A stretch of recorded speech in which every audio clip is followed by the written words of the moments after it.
এসময়ত এখন গাঁৱত এজন অতি দুখীয়া খৰিকটীয়া আছিল। তেওঁ প্ৰতিদিনে হাবিলৈ খৰি কাটিবলৈ গৈছিল আৰু হাবিৰ পৰা খৰি কাটি আনি সেই খৰি বিক্ৰী কৰি যি দুপইচা পাইছিল সেয়াই তেওঁ পৰিয়ালটোক পোহপাল দিছিল। এদিনাখনৰ কথা, তেওঁ খৰি কাটি থাকোঁতেই হঠাৎ কেনেবাকৈ তেওঁৰ হাতৰ পৰা কুঠাৰখন পিছলি গছজোপাৰ কাষতে থকা নদীত পৰিলগৈ। নদীখন বৰ দ আছিল। সেই কুঠাৰখনেই খৰিকটীয়াৰ পৰিয়ালৰ একমাত্ৰ জীৱিকাৰ উপায় আছিল। কুঠাৰখন পানীত পৰিলত খৰিকটীয়া বৰ চিন্তাত পৰিল। তেওঁ উপায়হীন হৈ নৈ পাৰতে বহি কান্দিবলৈ ধৰিলে। তেওঁৰ কান্দোন জলকুঁৱৰীয়েও শুনা পালে আৰু লগে লগে জলকুঁৱৰী পানীৰ তলৰ পৰা ওপৰলৈ উঠি আহি তেওঁক সুধিলে, "কি হ'ল তোমাৰ? কিয় কান্দিছা?"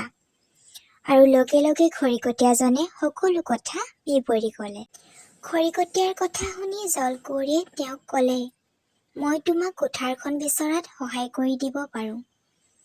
আৰু লগে লগে জলকুঁৱৰীগৰাকীয়ে পানীৰ তলৰ পৰা এখন ৰূপৰ কুঠাৰ আনি খৰিকটীয়াজনক সুধিলে, "এইখন নেকি তোমাৰ কুঠাৰ?"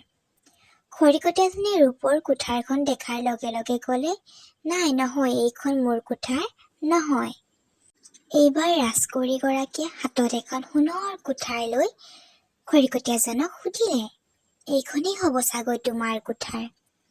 তেতিয়া খৰিকটীয়াজনে উত্তৰ দিলে, "নাই, নহয়, এইখনো মোৰ কুঠাৰ নহয়।" পুনৰ ৰাজকুঁৱৰীগৰাকীয়ে পানীত বুৰ মাৰিলে আৰু এইবাৰ খৰিকটীয়াজনৰ নিজৰ কুঠাৰখন আনি তেওঁক সুধিলে, "এইখন নেকি তোমাৰ কুঠাৰ?" খৰিকটীয়াজনে নিজৰ কুঠাৰখন দেখা পোৱাৰ লগে লগে আনন্দত ক'ব নোৱাৰা হ'ল আৰু আনন্দতে চকুলো ওলাবলৈ ধৰিলে। থুকাথুকি মাতেৰে তেওঁ ক'লে, "হয়, এইখনেই মোৰ কুঠাৰ।" খৰিকটীয়াজনৰ এনে আচৰণত ৰাজকুঁৱৰীগৰাকীয়ে সন্তুষ্টি লাভ কৰিলে আৰু তেওঁৰ সততাৰ কাৰণে তেওঁক সোণৰ, ৰূপৰ আৰু তেওঁৰ নিজৰ কুঠাৰ আটাইকেইখনকে উপহাৰ হিচাপে দিলে আৰু ক'লে, "এয়া লোৱা, আটাইকেইখন তোমাৰ কুঠাৰ। তোমাৰ সততাত মই সন্তুষ্টি লাভ কৰি তোমাক মই উপহাৰ হিচাপে এই তিনিওখন কুঠাৰকে দিলোঁ।" খৰিকটীয়াজনে আনন্দ মনেৰে তিনিওখন কুঠাৰ লৈ ঘৰলৈ যাবলৈ ধৰিলে। বাটত গৈ থাকোঁতে এজন বেপাৰীয়ে তেওঁক লগ পালে।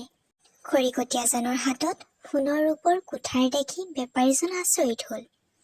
আচৰিত হৈ তেওঁ কেনেকৈ লাভ কৰিলে সুধিলত খৰিকটীয়াজনে আটাইবোৰ কথা খুলি ক'লে। খৰিকটীয়াজনৰ পৰা সকলো কথা জনাৰ পাছত বেপাৰীজনে মনতে ভাবিলে, ময়ো যদি সেই ঠাইত মোৰ কুঠাৰখন পেলাই দিওঁ তেতিয়া ময়ো সোণৰ ৰূপৰ কুঠাৰ লাভ কৰিম। সেয়েহে তেওঁ ভবামতেই কৰিলে। বেপাৰীজনে নিজৰ কুঠাৰখন ইচ্ছাকৃতভাৱে নৈত দলিয়াই দিলে আৰু পাৰতে বহি কান্দিবলৈ ধৰিলে। তেওঁৰ কান্দোন শুনি ৰাজকুঁৱৰীগৰাকী তেওঁক দেখা দিলে আৰু সুধিলে, "কি হ'ল তোমাৰ? কিয় কান্দিছা?" বেপাৰীজনে তেওঁৰ কুঠাৰখন পানীত পৰাৰ কথা কোৱাৰ লগে লগে জলকুঁৱৰীগৰাকীয়ে পানীত বুৰ মাৰি এখন সোণৰ কুঠাৰ হাতত লৈ তেওঁক সুধিলে, "এইখন নেকি তোমাৰ কুঠাৰ?" লোভীয়া বেপাৰীজনে সোণৰ কুঠাৰখন ৰাজকুঁৱৰীগৰাকীৰ হাতত দেখাৰ লগে লগেই তেওঁ ভাবিলে, যদি মই সোণৰ কুঠাৰখন মোৰ বুলি কৈ দিওঁ তেতিয়া ৰাজকুঁৱৰীয়ে মোক সোণৰ কুঠাৰখন দি দিব।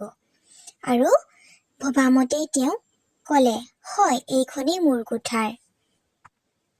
বেপাৰীজনৰ পৰা এনে উত্তৰ পোৱাৰ পাছতেই ৰাজকুঁৱৰীগৰাকী অসন্তুষ্টি হৈ তেওঁক ক'লে, "এইখন তোমাৰ কুঠাৰ নহয়। তুমি লোভত পৰি আনৰ কুঠাৰখন তোমাৰ বুলি কৈছা। যিহেতু তুমি মিছা মাতিলা সেয়েহে মই তোমাক এখনো কুঠাৰ দিব নোৱাৰো" বুলি কৈ জলকুঁৱৰী পুনৰ পানীত বুৰ মাৰিলে। অৱশেষত লোভীয়া বেপাৰীজনে নিজৰ কুঠাৰখনো হেৰুৱাব লগা হ'ল। এতেকে আমি এই সাধুটোৰ পৰা বুজিলো যে আমি কেতিয়াও মিছা কথা ক'ব নালাগে আৰু আনৰ বস্তু দেখি কেতিয়াও লোভ কৰিব নাপায়।